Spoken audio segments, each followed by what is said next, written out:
আসসালামু আলাইকুম সবাইকে। পাঠ করে শোনাচ্ছি ইলমা বেহরোজের লেখা আমি পদ্মজা উপন্যাসটি। রাতে ঝড় এসেছিল। লাহারি ঘরের পেছনে তৈরি পথ বন্ধ হয়ে গেছে গাছের ভাঙা ডালপালা দিয়ে। মোর্শেদ রাতে বাড়ি ফেরেননি। হেমলতার একার পক্ষে সম্ভব নয় পথ খালি করার। তাই পদ্মজা পূর্ণা স্কুল থেকে বাড়ির সামনে দিয়ে ফিরছিল। উঠানে শুটিং দলের সবাই ছিল।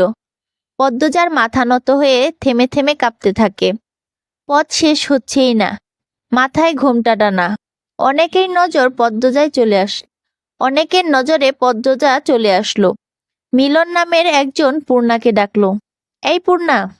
পূর্ণা দাঁড়ালো, সাথে পদ্মজা।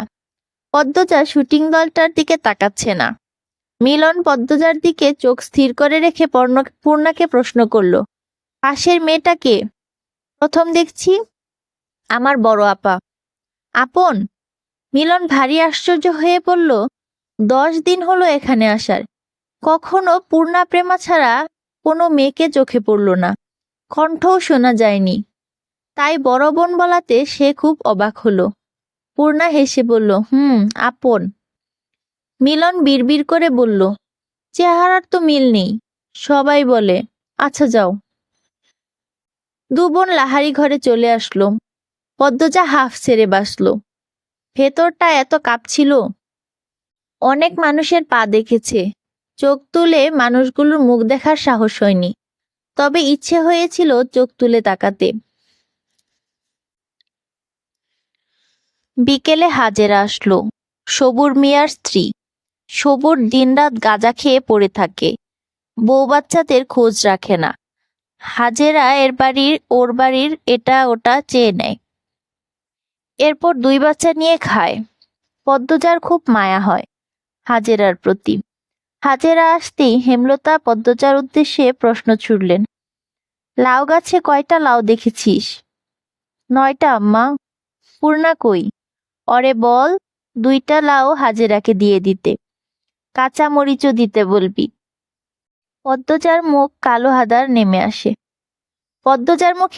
আধার নেমে আসে। হেমলতা পদ্মজার মুখ দেখে বুঝতে পারেন পূর্ণা বাড়িতে নেই, টিভি দেখতে গেছে, তাই না? পদ্মজাকে দ্বিধাগ্রস্ত হতে দেখে বিব্রতভাবে বলল, আম্মা, আমাকে বলে গেছে তুই ওর অভিভাবক। একটু শরীরটা খারাপ লাগছে বলে শুয়েছি, অমনি সুযোগ লুটে নিছে। আম্মা, আমার দোষ, পূর্ণারে কিছু বলো না। পদ্মজার ভেজা কণ্ঠ হেমলতার রাগ উড়িয়ে দিল। তিনি অন্যদিকে মুখ করে শুয়ে বললেন, হাজেরারে নিয়ে যা, ঘোমটা টেনে যাবি, বেগুন বেশি হলে কয়েকটা দিয়ে দিস। পদ্মজার মন ভরে গেল। তার মা এত বেশি উদার, কখনো কাউকে ফিরিয়ে দেন না। সামর্থ্যের মধ্যে আরো বেশি কিছু দেওয়ার মতো থাকলে তিনি কার্পণ্য করেন না। তবে হাজেরার স্বভাব অভাবে নষ্ট হয়েছে। চুরি করার প্রবণতা আছে। তাই পদ্মজাকে যেতে বললেন। উঠানের এক কোণে এবং লাহারি ঘরের ডান পাশে লাউয়ের মাচা। 9টা লাউ ঝুলে রয়েছে, তরতাজা টাটকা সবুজ পাতা নজর কাড়ে। পদ্মজা বাড়ির দিকে তাকালো না। একটা লাউ হাজেরার হাতে দিয়ে বলল, কি দিয়ে রাঁধবা? জানি না গো পদ্ম, গিয়া দেখি মাছ মিলানি যায়নি। তোমার ছেলেটা ঠান্ডা কমেছে? পদ্মজা কাঁচামরিচ ছিঁড়ে হাজেরার আঁচল ভরে দিল। হাজেরা গুনগুন করে কাঁদছে আর বলছে, স্যারাডা সারাদিন মাটিত পইরা থাহে, একলা একলা। রাত হইলে জ্বরে কাঁপে, দম ফালাইতে পারে না। ডাক্তার দেখাচ্ছ না কেন? টেহা লাগবো না, কই পামু? তুমি মাতবর বাড়িতে যেও, শুনেছি ওনারা খুব দান খয়রাত করেন। হাজেরা বাদ্যের মতো মাথা নাড়ল। বেগুন গাছ বাড়ির পিছনে। পদ্মজা বাড়ির পিছনে সাবধানে আসলো। মনে মনে ভাবছে, হাজেরার ছেলে সুস্থই আছে। সকালে সে দেখেছে। হাজেরা মিথ্যা বলেছে। মানুষের খুব অভাব পড়লে বুঝি এমন হয়। এত সবজি আছে, টমেটো নেই? পাওয়া যাবে? পরিষ্কার সহজ গলায় পরিষ্কার সহজ গলায় বলা পুরুষালী কণ্ঠটি পদ্মজাকে মৃদু কাঁপিয়ে তুলল। ঘুরে তাকালো। লিখনকে দেখে বিব্রত বোধ করল। কারো সামনে নিজের অস্বস্তি প্রকাশ করা উচিত না। কথাটি হেমলতা বলেছেন। পদ্মজা হাসার চেষ্টা করল। জবাব দিল, এই বর্ষাকালে টমেটো কোথায় পাবেন? বর্ষাকালে টমেটো চাষ হয় না? টমেটো শীতকালীন ফসল, গ্রীষ্মে বর্ষাতেও তো পাওয়া যায়। পদ্মজা অস্বস্তি লুকিয়ে রাখতে পারছে না। স্কুলের শিক্ষক আর খুব আপন মানুষগুলো ছাড়া কোনো পরপুরুষের সাথে তার কখনো কথা হয়নি। লিখনের সাথে কথা বলতে গিয়ে তার জবান বন্ধ হয়ে যাচ্ছে। সে চুপচাপ বেগুন বুঝিয়ে দিল হাজেরাকে। লিখন বলল, আমি তো গতবার বর্ষাকালে টমেটোর সালাদ তৈরি করেছি।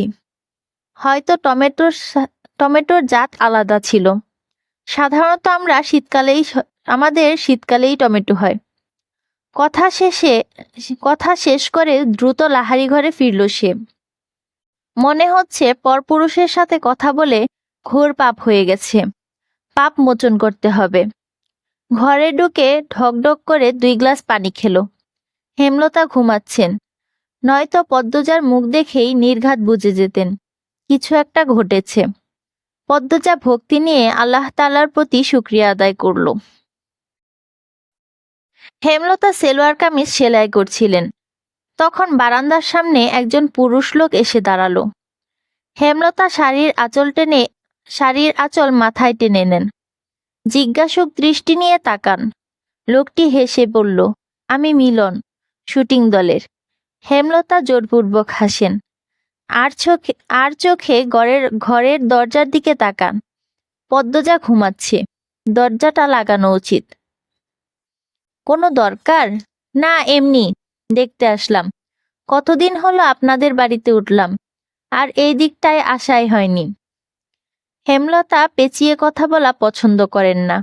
সরাসরি বলে উঠলেন, এদিকে আসা নিষেধ, আপনাদের বলা হয়নি? মিলনের চোখে মুখে ছায়া নেমে আসে। সে অপমান বোধ করল। আমতা করে বলল, আচ্ছা, আসছি। মিলন স্থান ত্যাগ করল। যাওয়ার পূর্বে তার তীক্ষ্ণ দৃষ্টি মেলে হেমলতার নজর এড়াতে পারল না। হেমলতা চোখ বুজে জীবনের হিসাব কষেন। এরপর ঘুমন্ত পদ্মজার দিকে তাকান। পূর্ণার চেয়ে পদ্মজার বেশি আগ্রহ শুটিং দেখায়।